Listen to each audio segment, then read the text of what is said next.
in next 2 days. That's a possibility.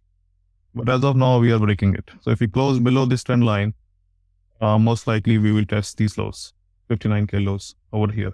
And if we break those lows as well,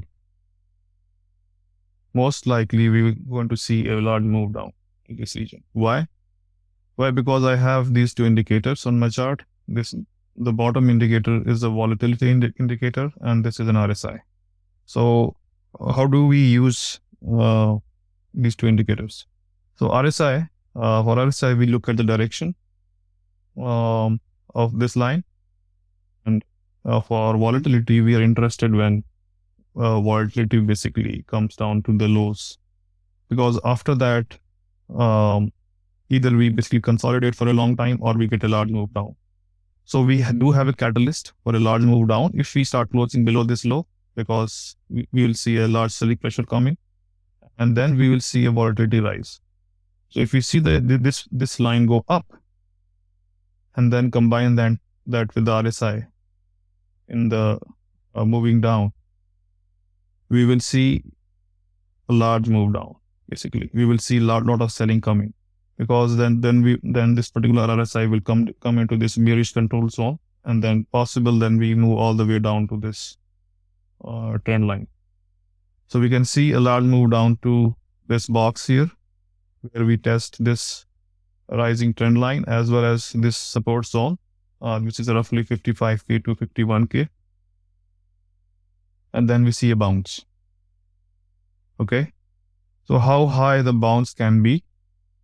So we can take a help from the previous bull run. So assuming something similar plays out for Bitcoin in this bull run as well, like this is the first top, and then we double top later on next year, okay, or later on this year. So what happened is we basically were doing something very similar. So in short, I'm looking at this scenario. So we can come down here, bounce up, and then it's possible if it rejects here hard, we come all the way back down to this region. So this is the lower trend line. If you see, this is the lower trend line support for Bitcoin, which coincides with 382 retracement from bottom to top. Okay.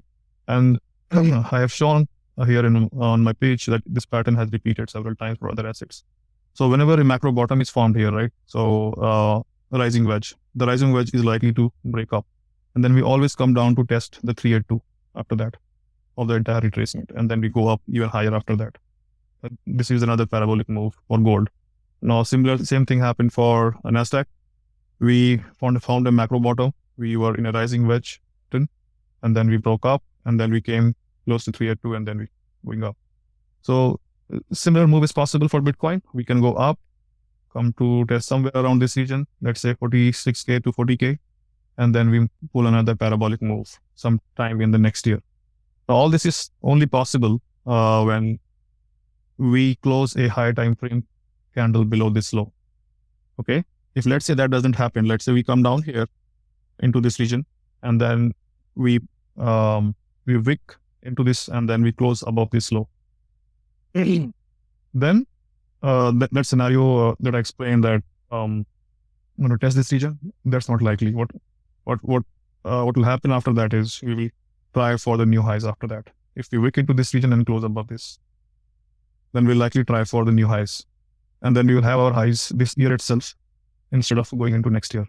If we close below this low on higher time frame, like a weekly time frame, then the scenario where we'll see the high next year is very likely. We'll come down, bounce up, and then go lower. Here we'll consolidate like we did over here for a while, and then we will start another move to the upside in the 100 case. So yeah, so that's what I'm looking at for Bitcoin. If you guys have any questions, please feel free to reach out to me in Discord. Okay, thank you.